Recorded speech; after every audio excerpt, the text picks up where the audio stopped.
It's Friday, January 14th. Going to do my second post. Again, I was going to be focusing on food deserts,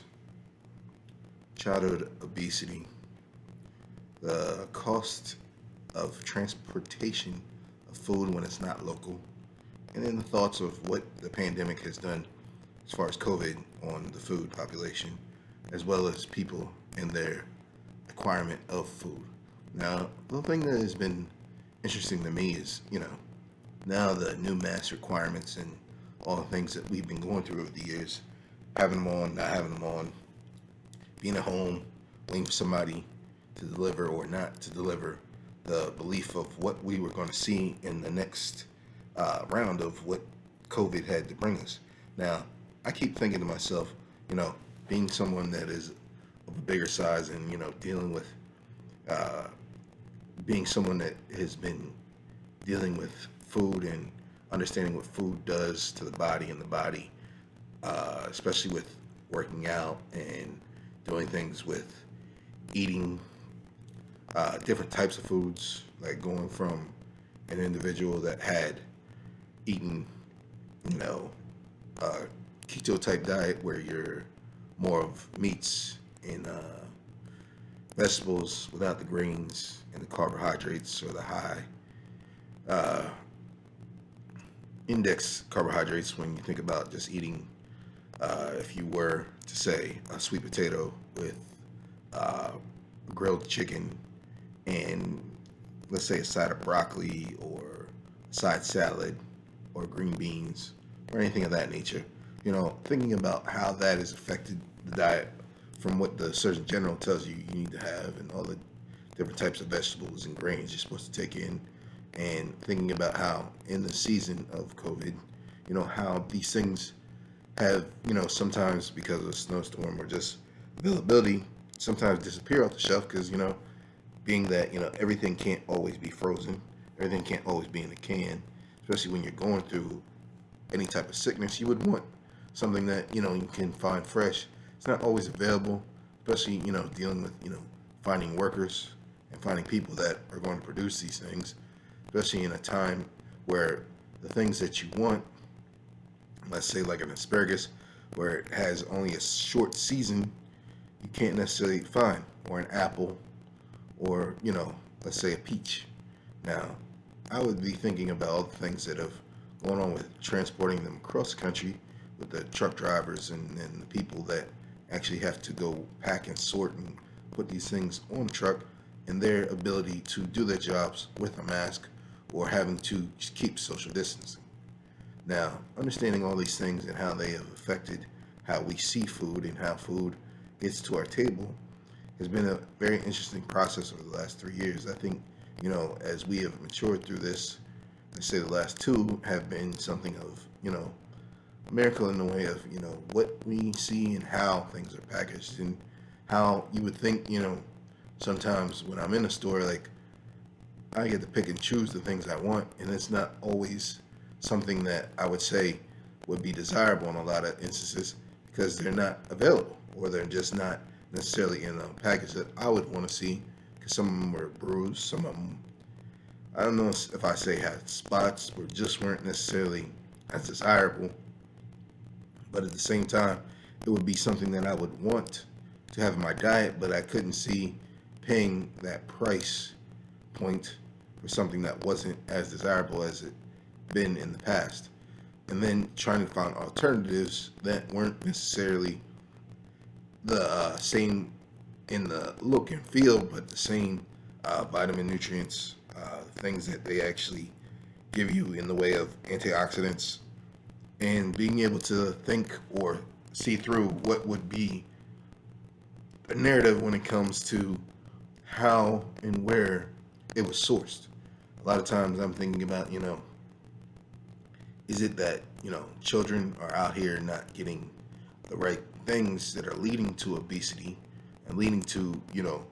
the extra storage of carbohydrates because of, French fries or, greasy meals that are easily, stored and kept based on the fact that, potatoes can be stored for a long period of time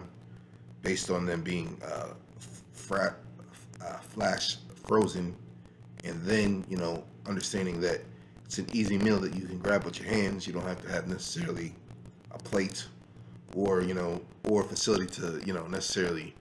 have to do a lot of work with them as far as just dropping in the fryer or dropping in the oven, and then you can eat them right out of the pan. And a lot of times, a lot of people are living in those situations because it's quick and easy. It doesn't a lot for you having to do a lot of work. And then if you were going out to a fast food place to get them, they're cheap and they fill you up, and it allows for you as a child to live and deal with things, a lot easier because, I throw some fries in my mouth, I might have a little hamburger and I'm full. And that is really a lot of times from the nutrient standpoint, you're getting your breads, a lot of them that are empty carbs. You get the burger, which is, usually a low quality meat, but I wouldn't necessarily say it's as bad as when you put the cheese on it. But, it's the quality of the cheese. Was it sourced from a good, high quality nutrient, uh, based or vitamin D based situation? So, understanding those things, and that, most burgers don't come when they're the low or end, purchase on a value meal or on a menu at all with the lettuce, tomato, or the onion, where you would have to think about it as something as you're at least getting some vegetables with it. Most of the time, you're just getting ketchup and possibly mustard. Now, with that, you would think about all the things that have created the ability for people to see that, with that drink included, that you're getting a high calorie meal, but not necessarily the things that come along with it. And a lot of times when you're eating those type of meals, you're on the run. It's not necessarily that you're actually running or doing anything before that, especially when, whole school day, most of the time you're sitting around, you're doing work, but you're not necessarily going out and playing once you get past a certain age. Now, a lot of people think, gym class or things like that is a little bit of running, but, it depends on what type of gym class and how gym classes evolved at this point. Most kids don't go after school and be like, okay, I gotta get on a bus, I go home, then I gotta do my homework. By the time that, especially during winter time, it's dark. You don't necessarily think, I can go outside, and even if you do go outside, it can't be more than half an hour. And, a lot of people say you gotta get in that 60 minutes or more, and most children, either don't have the access to a playground or have situations where, it's not necessarily safe. So, we have to think about how maybe not getting that walk in or that time with your parents because they're working would, where you get in the house, you lock the door, and you can't really go nowhere, where you don't really get to do anything besides be sedentary, again, when it comes to playing video games or just watching TV. Now, as we have evolved as a society and thought about things that can be given, I always thought about what are the things that could have been, added to maybe an ESPN program. Like, I used to love the fact when he did the sports science on there, it was showing you the science of the sport, teaching you about what were the things and the mechanics of being an athlete. You know, those things would be great if there was some type of program that was aligned with that to help kids see, you think about back in the 80s, they had jazzercise and something like that. It'd be cool if there was something like that for maybe a Nickelodeon or something like that. Or, like say ESPN, where you have those type of avenues for children to be active while they're sitting in front of the TV. Now, I don't want to get too far into this because this is, like I said, my second video. But I think things like this are important when we think about eating and thinking about how it affects the next generation and how they can grow and prosper from the ability to have uh, a situation or a system that would, help them be able to see life or the things that are necessarily part of life as more fun and entertaining, and that food would come in something like an ability to see it more than just a burger and fries. Now, we do have, McDonald's and other have made efforts to include salads or apples and things like that. But, a lot of times, you know, for a child, that isn't the most sexiest thing when you're saying,